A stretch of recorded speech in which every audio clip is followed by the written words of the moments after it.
Welcome back to the PHENIX Investigations Podcast. We got the man himself back today, Brian Bauer. Good morning, gentlemen. Good to see you again. Excited for another episode with the King. So, Brian, I'm really excited today. When you're on, obviously, you've been doing this for 30 years. You're the king of the castle at PHENIX. So a lot of your work is with big corporate cases and working on building the business. Today, I'm going to focus on things that the listeners might not realize should be the work for private investigators. So we know that you live in a world that kind of sits adjacent to or between attorneys and, police officers and investigative agencies who are, not always the most efficient and, stop before the work is done. So I just want to get your perspective on kind of when is the right time to call an investigator when police or attorneys are not delivering. Back in the day, it was, if you're going to hire a private investigator or a private detective, it was all about cheating husbands and wives and you kind of all of those crazy domestic stories. But now, really, just about everything we do and touch in life is informational. And as you know, I'm always saying information is power. So how can we get additional information to make better choices?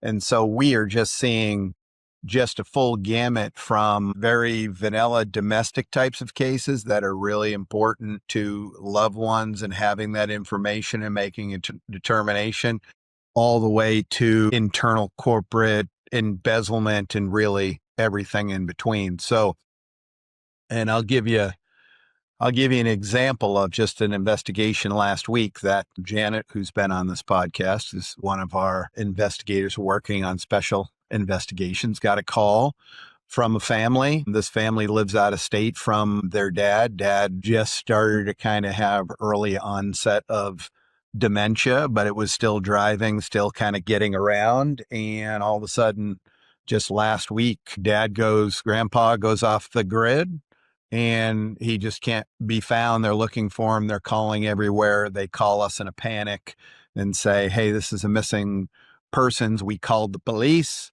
We went over this with all local police and they said, oh, you don't meet the criteria for a silver alert for elderly. And it's, what do you mean? He's 78 years old. We're telling he's had early onset of dementia. Here's this isn't practical per his routine and he's missing. Yeah, well, you're going to go have to get a doctor's note to tell us that he does have dementia and this and that. And so you run into those kinds of things from a law enforcement perspective. And so they say, okay, we're stuck. This is real time. How do we go ahead and try to find our dad in this terrible moment and know that something is awry? And so they say, hey, can you help? And we, Janet drops everything and says, yeah. And she travels and uses the technology that we've talked about in the past in different things, but we have smart technology that can look at your MAID ID address on your phone and see activity and apps used. And so as Janet's traveling there, we're doing all this background investigation to see if we can piece together from a heat map of where he has travel and where he was traveling within a very specific window of time. And so as real time's coming in, Janet is pretty much just backtracking everything, what we've gotten from those MAID ID addresses and those travel patterns. And we narrow it down through the technology. Not only one, the last place that it pinged was off a main road, and I'll give you the picture and you can post that. But off of a main road where it just goes into a small little boat ramp, which is asphalted, and it's probably only 20 yards long, has a sign that says dead end and just terminates in the water. And then we use the technology as a go forward to say, after this moment, has his phone pinged or done anything that we could make a determination that he's traveled somewhere else. So with great conviction, we're calling law enforcement. We say, hey, unfortunately, we think that he might have driven in the water accidentally. And they come out and they do their thing for 30 minutes and saying, yeah, we don't think that's a thing. We don't see anything. So with still great conviction, we kind of get a third party to look, and they discover that the car is in the water and he's inside and he drove into the water. And when you look at the picture, you could see where really, if it was dark, anybody could ultimately make the mistake, and, certainly elderly. And so, although that was terrible news and you never want to go ahead and find that, but it was also important for the family and closure and understand what happened to them. So they were extremely grateful for everything we did. But I think that's a perfect example of using the technology to get the appropriate outcome. I mean, you mentioned the word closure. When something like that is happening and there's uncertainty, the anguish that the family carries is indescribable. I just can't imagine going into a police station with this problem and being turned away. That happens. I would say that's a daily thing that happens. Why don't the police investigate things like that? Yeah, and I've seen it hundreds, if not thousands of times. And if you look at from law enforcement perspective, one, they're undermanned, they don't have enough manpower, and two, how many missing people reports do they get on a daily basis? How many people with mental illness are calling and saying, hey, the Prince of Saudi Arabia sent me, $1 billion and now he's not paying me, or he defrauded and took my money. So, law enforcement is kind of desensitized for all of this, as well as trying to triage from just, very, very top priority. And I would probably say 95% of these people end up showing back up. So it's a little bit of pick your poison, but I've been on the other end where high dollar corporate to where they just don't have oftentimes the skill set, the experience, know where to go. And we will do the investigation and put a little bow on it. And then we will really have to guilt them in order to take the case and move it forward from a criminal perspective. So in a lot of cases, and it sounds like this one, a firm like PHENIX is able to solve a problem that the police were unable to or unwilling to solve like that through technology and experience. I want to ask a question. In sort of higher earner income brackets, one of the most popular services that's picking up steam now is concierge medicine, where the healthcare system, however we think it got to this place, is not easy to work in. People are left out in the cold. So you pay ahead to get better service ahead of the line. It sounds like for kind of high net worth individuals, Nix parallels that, where if you're not getting service you want from the traditional authorities, you could solve the problem. Yeah, think about it back to the information aspect of it, and we just had a high net worth individual, worth hundreds of millions of dollars. Some people might say they think it's chic to have your own, private investigator Ray Donovan, type, fixer on your team, but ultimately, when you start to get into that stratosphere, they're their own mini corporation and run into all of these different things. But oftentimes they don't have the people around them that can help and assist. And I'll give you an example is, this individual is saying, look, I travel a lot, I'm looking to go into getting a private jet with another individual, but I don't really know the individual. So can you look in and get the background? Will this person end up stiffing me, have the ability to pay, investment opportunities, all of those companies coming out of the woodwork? Hey, are these people around me for all the right reasons versus not? Who can I go and trust from a confidentiality level? It doesn't raise the bar of maybe a litigation type of attorney situation, but I need to have my eyes wide open when I'm making lots of these important decisions. You exist in the same orbit as a lot of your customers. And I think that in my experience at a certain earning level, it seems like a private investigator is one of the understood areas that almost every deal maker or high net worth individual should have on dial, just for those things that seem off, or there's that open tab in your brain that's, you're tossing around at night and is stopping you from thinking about more important things. Is that something that is happening more? Yeah. I'll give you another example in that, oftentimes we just think, oh, well, we have an issue, bring it to an attorney and they'll litigate it and they'll protect me.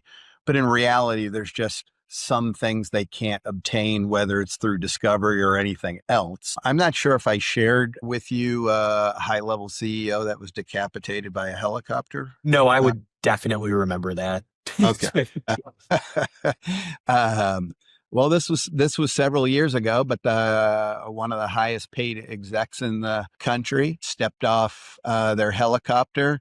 Not sure what was going through his mind, but instead of disembarking through the side of the helicopter, he decided, we think that he was meeting somebody else that was in the lounge, and he just the rotor blades are decelerating. He gets out and then he walks in front of the helicopter and it hits him here in the head and completely decapitates him. And now there's at the time was a $1 billion lawsuit against the manufacturer of the helicopter, that somehow the helicopter was defective. And I think that this executive made over $100 million a year.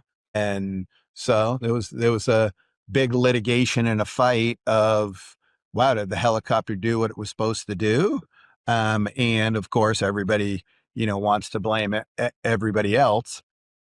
And so I crisscrossed the country for 18 months interviewing mechanics, maintenance people, other executives that didn't work for the company anymore. And ultimately, I was able to ascertain and obtain information that we weren't worried about safety and procedures. We were more worried about make sure that there's shrimp and spring rolls on the flight. And so we didn't have, from a aviation background, experience with helicopters. So the CEO at the time, he was doing a deal with another company, and he was able to go back and forth to Chicago and land right there, and he loved it. And he took a test drive, and then he said, great, I want this one. And they said, yeah, this one's not available. We can order you one. And he's like, no, I'm the CEO. This is what I make, and I want one in my fleet tomorrow.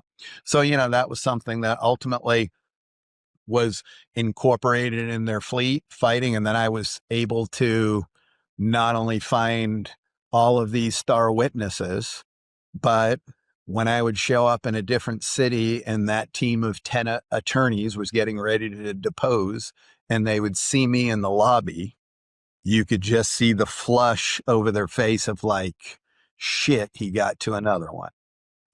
And I would sit in every deposition, never say a word.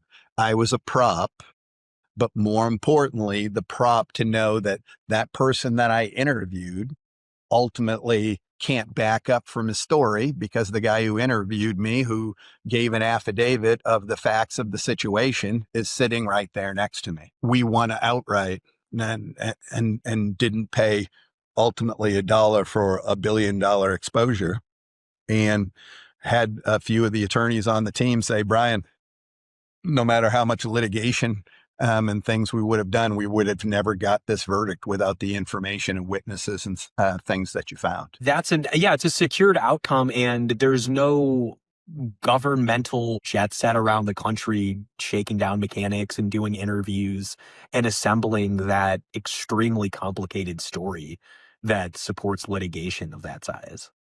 I travel, go attempt to interview an old codgy mechanic who was head of maintenance, and I knock on his door and he said, oh, they've already tried to talk to me and I don't want to talk to you. And I just simply said, hey, man, you don't need to talk to me. Just do me a favor and listen. I drove all this way.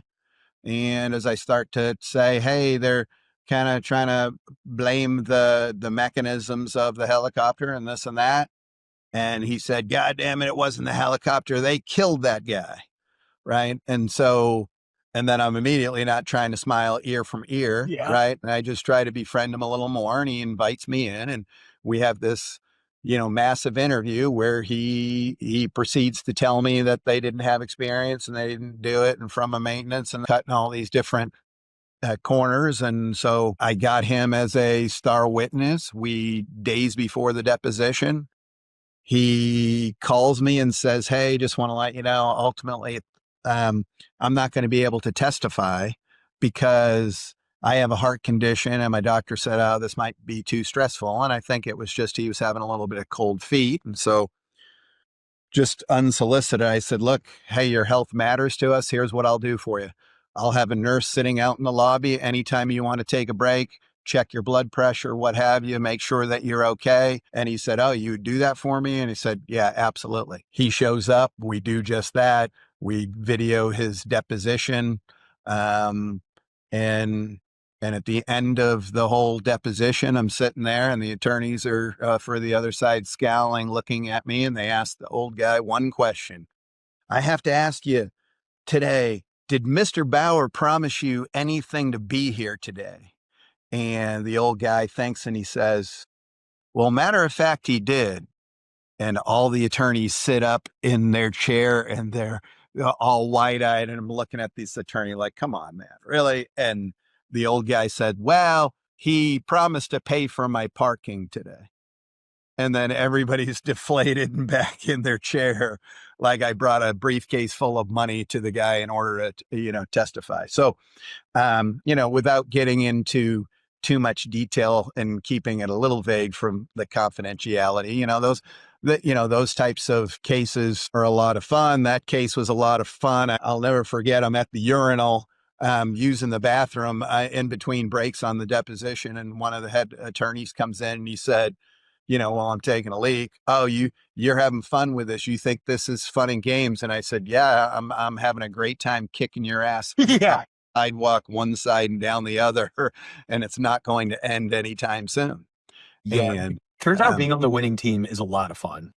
yeah. And so I take great pride in the example we're going back to investigative wise is if you can see the forest through the trees and understand how valuable obtaining information and having a good investigator and how they are just so important and imperative to have the most positive outcome. It's interesting. We talk about information and we've been doing this for a long time. In the last 3, 6, 12 months, you cannot turn on the news without seeing like data center, AI, all of this supports better decision making. It's critical. You can't have decisions without data and information. So like the whole world is kind of selling your service at a macro scale. It's kind of interesting for your clients to maybe that'll connect the dots a little bit more of the value of getting deeper, better, more comprehensive connected information. Yeah, I would ask anybody because it's overhyped, and to your point, and some of it is just pure BS.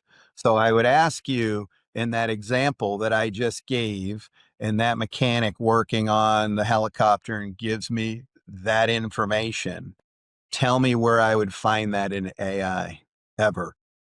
Impossible. The reality is a lot of the most like important service providers are the ones that attack problems that are explicitly human. And I think that when you're not living in your world or, a very human to human world, it's hard to see the skill gap between someone like yourself and a novice. There are so many opportunities for that to go wrong. So many things have to be done well, correctly, creatively, from when you knock on that mechanic's door to where he sits on the stand. And that every one of those interactions is human, and it has to be. Yeah. And it's crazy how, and I'm preaching this to my investigators all the time. Yeah, that's great and foundationally and information in some place to start. But good information is not on Google. It's not on a public database. It is making the connections, being clever, understand where that information leads, and somebody somewhere knows where the bodies are buried. Okay. So a lot of the stories that you tell, they always end in a human scenario, and you use all of this advanced software that even governmental agencies don't have access to. But that isn't the solution to the problem. All that technology is like a force multiplier for the humans to solve more problems more efficiently.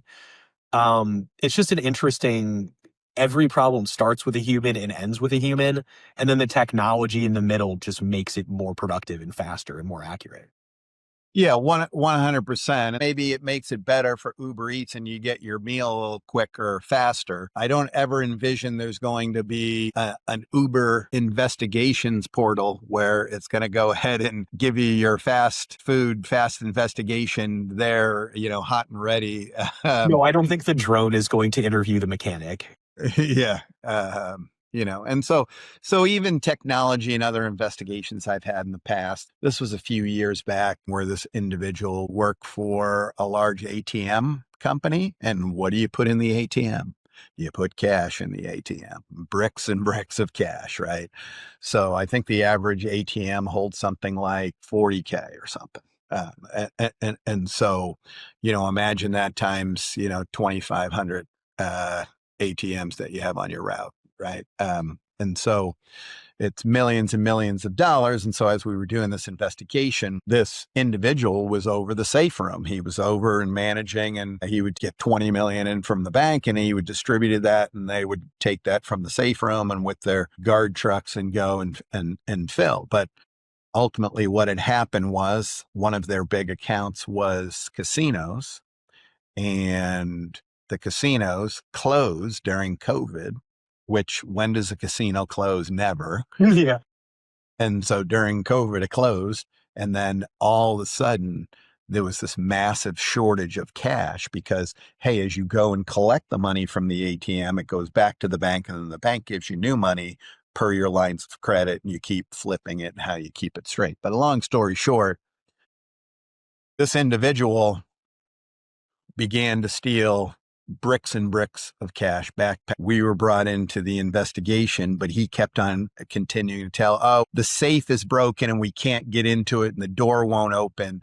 But what was crazy, I think the shortage was something like $6 or $7 million, and they knew immediately physically $6 to $7 million wouldn't, from a volume perspective, fit in that safe. Yeah, that's a big pile of cash. Right. And so as that's an emergency, and we start to go in and we start to investigate and look at cameras and this and that, and to where, he's getting lunch and his Hello Kitty, boxes, to where he's, taking out bricks of cash, putting in his backpack, throwing it on his back, and then baller gambling, tens of thousands of dollars on a baseball game on a day, and taking people to the Super Bowl and buying Wagyu beef and, kind of everything else known to man. And we had him on video. So you think case closed, then you take it to the FBI and you kind of do your quasi investigation. It's like, yeah, but, we don't think that this is enough. And you're like, what are you talking about? We can show the shortages. And so now it's this whole thing. And so you have to go piece it all together. You got to do the whole investigation. I met with numerous different FBI agents to where they would kick the can down the road. And so I just booked a meeting with the attorney general and met with the attorney general and just said, look, guy, man, you're an elected official, and here's what it is. And you're going to have to take this investigation and this case and prosecute this guy one way or another. And as we gathered all that information, which they wouldn't do, we were able to put that case together. And I think now he's in federal prison for 4 or 5 years. That just seems like such a huge case that I would think that the FBI would be all over. It's just like consistently mind-blowing to me how you and Phoenix exist as this connective tissue between all of these agencies that we're supposed to believe in and trust to solve our problems. Yeah. Just- And unfortunately, and I know, and I have several law enforcement buddies that are friends, and they'll agree with me that the system is broken. It's usually not the front line police officers. They're doing a great job and doing with what they can with the resources. It's those prosecutors and those attorney general people and triaging. If you take a case forward to the FBI, what do you think their very first question is? What they're going to ask you? They're going to ask you, how much did they take? Depending if it's New York City and it's under 5 million, they're not going to touch it. Maybe if it's Des Moines, Iowa, and it's 1 million, maybe. But if you say anywhere, oh, it's $500,000. Oh, sorry, we can't help you. And it's a volume game. And so when they say crime doesn't pay, I've seen it where crime does pay. yeah, Uh, it's and, been and, doing and, really well for a while. and I've always joked tongue in cheek, hey, if you just want to stay off the radar screen, steal less than $1 million at a time. I had a large investigation in the Bronx years ago, and the FBI agent said, Brian, what you've done in 2 months and all of this evidence would have taken our agency 2 years to do. And It's that's the fascinating. You've been in this for 30 years. So at that level of experience, you see how things trend. Do you feel like there's going to be an increasing opportunity for private investigators? Because it's hard to see these government agencies getting better and more efficient on a dime, same way as like the track of the healthcare system. Do you think that this is a huge opportunity for Phoenix as this continues to be more frustrating for people?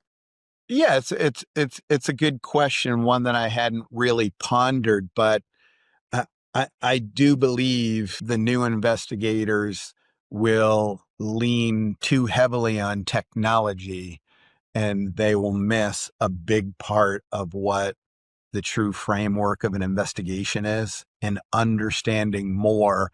It's the Tom Brady, doesn't run fast, doesn't have the best arm, but you know what? He can calculate, he knows he can read defenses and understand how to get an effective. And I feel that as an industry, we're losing a lot of that. That's a really good comparison. We talk a lot about in the marketing world as technology continues to touch more, where it's becoming more of like a superstar driven league, where marketing agencies used to be these armies of ditch diggers and whoever had more ditch diggers could do more work. But now that technology can do a lot of that ditch digging work and data processing that you hit on last week, it's more of a superstar driven league because you get more information and you, as Brian Bauer, can just do more and you can be more of a difference maker when you have all the ditch digging work done for you. Yeah, I was just giving this example to a VP of investigations in our organization. He really wants to kind of level up. And as we were talking, and I'm walking him through and saying, okay, here's a Phoenix example. Somebody calls from a major financial institution. We're trying to hire a new CFO. We need backgrounds and 4 candidates. We're trying to make a determination. And I said, okay, I'm that guy. Tell me what you would charge me and walk me through. And he said, oh boy, this is going to be a big one. I'd probably charge anywhere to 4 to 6 hours, per background. And, we'd have to do this and that. And so I'm saying, okay, so that would be $1,000 background per. Yeah, that would be it. And then I proceed to give him the example of, you are not, a background's not a background as a background. You can go as little or deep as you want. So that example, they paid Phoenix $110,000 for those 4 background investigations. But those background investigations, because of the discovery and those types of things, were, you need to know everything about them financially. Did they ever have businesses? Did they make political tweets? Who is their affiliates? Who are they married to? Who's the girlfriend? Who's the mistress? All of those things. And as we did that entire investigation from A to Z, I already knew. They didn't share with me. I said, you were going to hire this candidate, weren't you?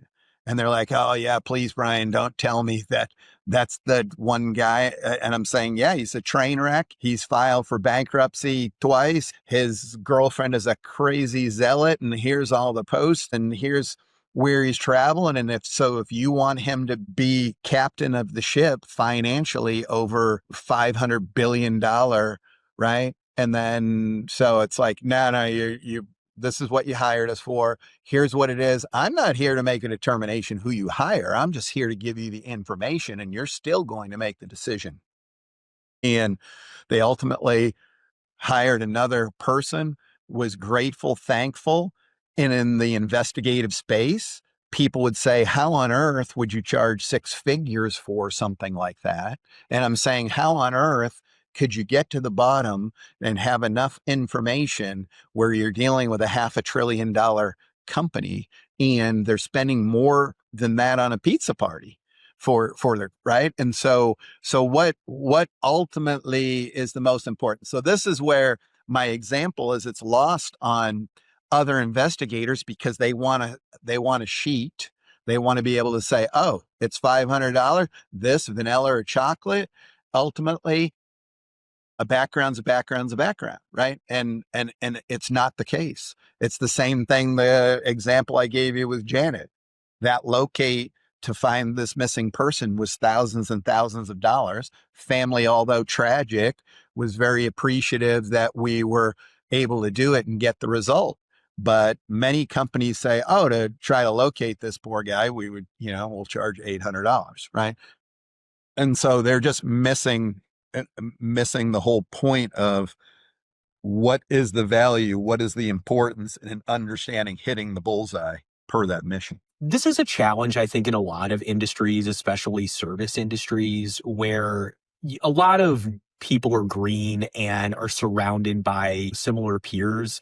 And when someone calls in asking for a background check or a profile, they want to give them the budget solution and kind of just take an order when there's not as much of an awareness until you deal with a lot of the people that you and I have, that they want an outcome, and often they need to be educated into the difference between this printout report and a true investigation. Is it hard in your experience for junior investigators to understand that $100,000 background profile in a true investigation can be an unbelievable value for somebody? It, it it is at times, and I think it's the challenge for those junior investigators because it's the Tom Brady example, that junior quarterback, and my poor Colts are going through that right now, right? And so God rest their soul for the season, but ultimately it's, hey, we got an athletic rookie quarterback, but he can't read a defense to save his life, and he can't understand the play call and where the pressure's coming from. So that's not a knock on that rookie quarterback. He just doesn't know what he doesn't know yet, right? And so it's much more comfortable for junior investigators to say, oh, I'm going to sell them something simple because it'll be simple for me to do and accomplish. And I don't know all of those tentacles and where it would reach out and what I can do to ultimately get the best result. Yeah, it's the experience, because once you do that starting work, there's so many forks in the road, and your experience tells you what needs to happen to avoid a disaster for the client. And it really is part about educating the client. Clients will say, hey, I have a big internal theft investigation in my company. How much will it cost? And I said, I don't know until I catch the bad guy. Right. And so don't know, is it 10 locations? Is it one? Do you think you have multiple bad guys? Do you have three shifts? Do you have 100 employees or 1,000 employees? Right. And how do I have to sift? What is the important? How, are they stealing hundreds of dollars worth of stuff? Or an example, I work for a very large company. I won't name the name, but they made different video games and movies. And what had happened was those employees were taking 20 out at a time, stuffing them in their shorts, those CDs, or um, taking them out the back door and, of all things, returning them to Walmart for store credit.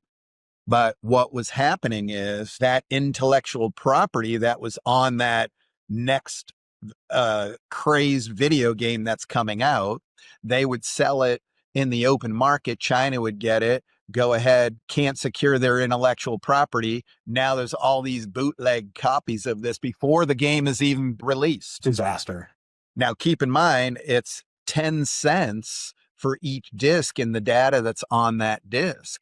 But what happened was one of their customers, I think it was Fox Entertainment or something, said, hey, you know what, that next $50 million order, we're going to put it on pause until you can show us that you can secure our intellectual property. And you're the only one manufacturing this in the world. So we know it's coming from your facility. So we're going to hold off and continue to do business with you until you can resolve this issue.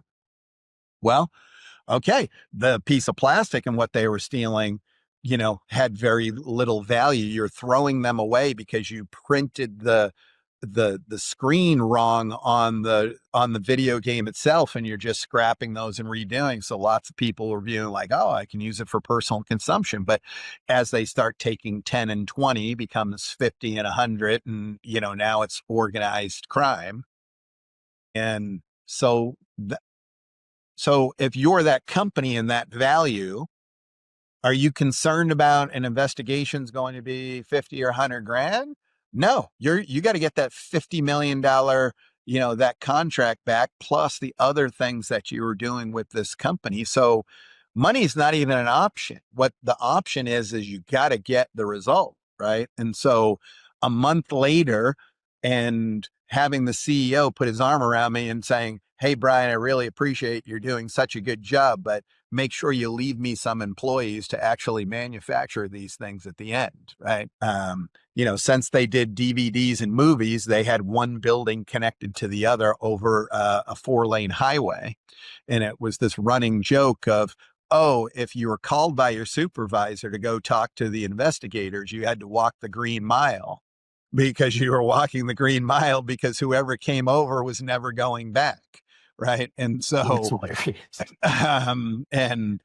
so after a month and 35 terminations and 100 admissions later, and clean it up and showing that, like, hey, we're not going to take this. We've secured, here's what it is. And then as a go forward, having those awareness types of things amongst your employees. And no, it's not just scrap. And I understand that you view it as that, but not one of these can leave the building, and here's why, and bringing that awareness up and kind of saving the day as it relates to that contract. And now you quantify that for everything that's going on in this crazy world today and all of those things, and you culminate, you put that together. And this is why I always joke, is like, hey, if everybody would know where to find PHENIX and know to get the result, I would be Bill Gates, because there's just so many things transpiring, just the theft alone as we speak, how much money is being lost in the United States right now as we speak, this moment, right? And it's just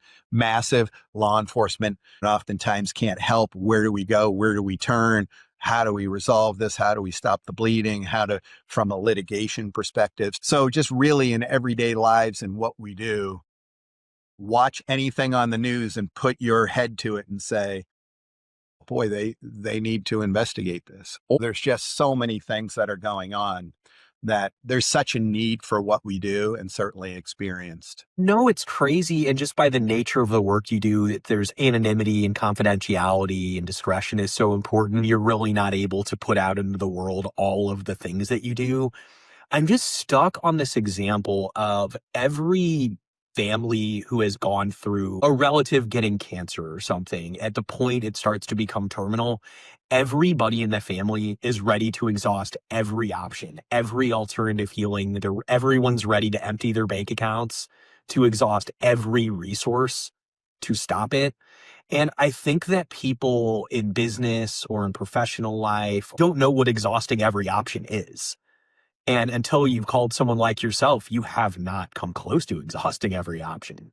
And it's just human nature. And I'm always banging my head against the wall to say, why didn't you, as the guy, this is a real life example of dad sells his business for hundreds of millions of dollars, adult son, 50 years old, gets a big portion of that. He's playing golf with a dude 2 or 3 times, and he proceeds to take a shine to him, and he gives him 3 checks totaling like $5 million over the course of 10 days for an investment. And that guy just ghosts him and disappears. Right. And then you're saying, dude, you have all of this money, all of this experience. You could have spent $1,000 to determine that what he was spinning was bullshit. Instead, you write some agreement on a cocktail napkin and you give this perfect stranger $5 million, and now you're paying me to crisscross the country and interview all these people. And at the end of the day, but what else do you do? Right. And so to get to the bottom and find this guy and all of those things and try to recover the money, but people won't go ahead and do those simple things up front. They just get themselves in trouble, and their bandwidth sometimes to me is just bananas. But That's the thing, is the bandwidth concept you just mentioned is like, these people are busier than hell most of the time. So like, nobody wants to feel stupid and get got, by somebody. I can't imagine not having a phone number to dial or a text or email to send when I'm about to jump in some water I can't see the bottom of, to just let someone get the information and put it right in front of me if I have the resources to do that. yeah, and that's where I give like the example, this high net worth individual earlier. I give them a lot of credit. That's like, okay, I'm going to go ahead, do this. I don't know what I don't know, but this little amount of money in my world, right? Meaning him, to where I can prevent some of these oh shit moments, right? To where it now just becomes a much bigger thing and people have taken advantage of me. But most people won't spend a few bucks in order to determine and vet it out. My favorite saying is audit the auditor and inspect the inspector. And people still won't do that, right? Have somebody audit what it is that your person who's in your circle of trust, and just have a second opinion and make sure that you're doing it right and that you're protected. But they don't do, and then here comes PHENIX to save the day. I know. Why can't we just call you guys before we stick the fork in the outlet ourselves? Yeah. And I'll tell you where I see that the most, these multi-billion-dollar companies, right? You would think that they have all the resources in the world. They would have all these processes so these things couldn't go missing and having an issue, but they just don't think about that. And it's, where is it financially on a spreadsheet and where is it going to cost us, right? And imagine, I had a case where they believe somebody removed a few cases of barbecue sauce. I won't say the brand, but it's a famous barbecue sauce. And they thought that they removed a few boxes and they wanted to get to the bottom of it. I did my investigation and ultimately got to the bottom that that was 30 semis. I removed something like 2 million bottles of barbecue sauce that was stolen. You think, what is somebody doing with this? But they divvy it up. It goes to all of these flea markets. Sometime go through exercise in your local community and go to the flea market. And it's like, how do you have all these bottles of Tide dish detergent? You know why? Because it fell off the back of a semi, right? And it, conveniently entered in. There's a whole black market for that type of stuff. But my example and where I'm going with the barbecue sauce is when I determined the vast scale and how it was, not only did I recover maybe 1 million bottles of that, but guess what happened to those million bottles? You had to destroy them because there's food chain custody. And then now they were in this issue of, there's so many bottles out there. Do we have to do a recall of every bottle and stop the bleeding? And then as a go forward, right? So this is big corporate, and you throw the stone in the water and the ripple effects, and they never think of what the ripple effects are. A recall for a major manufacturer is a torpedo in the hull of your side of your warship, right? So it's not just about a bottle of barbecue sauce going missing. It's much bigger thing and a much bigger scale. right? That's fair. So when you were talking about these big companies, I keep thinking about like as you get bigger, or cost, they invest massive amounts in HR, legal, compliance to prevent bad things from happening to the company, but they rarely think about internal theft and shrink of that nature. That, to your point, they both in the CD example and the barbecue sauce example, these are massive brand safety problems. 100%. I work for a large manufacturer to this day, and they manufacture ultrasound machines. They manufacture it, goes to your local obstetrician, and now these third-party vendors are jobbing and using 3D printers to manufacture these parts that are going into these ultrasound machines and passing it off as it comes from the manufacturer. But instead of paying $10,000 for that part, they're saying it's that part, but it's only costing $100. So then not only that fraud, but imagine the liability when that ultrasound is trying to determine the thickness of your heart down to the, the ultra centimeter of what it is. And it's a medical device where if it's not an OEM part and giving you the wrong reading could be life or death, massive lawsuits, massive everything. Right. And so when you start to look at that, it's, whoa, we have no choice but to protect our trademark and our brand because it's going to be a reflection not on the third party mechanic who is doing this, right? So oftentimes we're just called up to be, hey, there's another trademark infringement. Here's what it is. We need to stamp this out. We need to squash this and we need to know the totality. And then they go scorched earth on, hey, we're going to sue you for all these violations because they have no other choice. If they don't, then, all the other mushrooms pop up and it's whack-a-mole, right? It's just like everything else. When you get to a situation where you have more to lose, you have to invest more in protecting the castle. We don't know the direction of sort of the economy, and I feel like people are feeling like the screws are tightening a little more. We're going to see more internal theft and more crime. So if I were running a major corporation, I would be looking a little bit harder in where the infantry is going to come at the castle. In reality, and what's great about the investigative business, but certainly ours, is we're really insulation proof and oftentimes are busier in a down economy than we are in an up. And why is that? Because that made your manufacturer who's making money hand over fist and can't get enough employees to manufacture for all those great. They know that they have a theft problem. There's an issue, but we're going to go ahead and turn a blind eye, right? It's the cost of doing business and we're all fat and happy and we'll just live with the problem. Now, as the balance sheets tighten, there's a bigger issue. Customers have more opportunity, labor market's tighter, those types of things. Whoa, to look into this for this $5 million issue to how many widgets do you have to manufacture and get from a profit wise for your $5 million theft? Right. And that's where people are like, okay, if it's a 10% margin, you gotta sell 50 million worth of widgets to go ahead and recover the $5 million of loss. That goes right to the bottom. It hurts.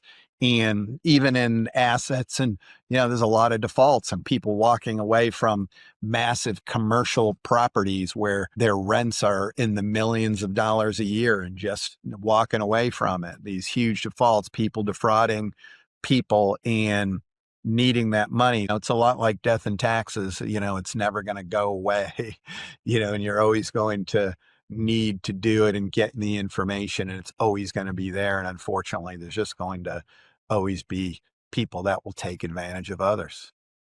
As we say, that's job security. That is true. I have, an avalanche and there's just more and more every day. So, Well, Brian, this was a fascinating hour. Every time you say, have I told you about this or that? And it's something like the decapitated CEO or I've heard of the water or the Hello Kitty cash brick guy. There's just always more. So thanks for coming on. I know you're a busy guy. Looking forward to seeing you again. absolutely. Thanks, guys. Have And a good one. obviously, if you like these stories, like and subscribe because we'll be seeing Brian and some execs from his team more often. Yeah. Go Phillip Rivers. I'm excited to see that bolo tie in the post game. Go grandpa. All right. See you, Brian. Thanks. See you guys.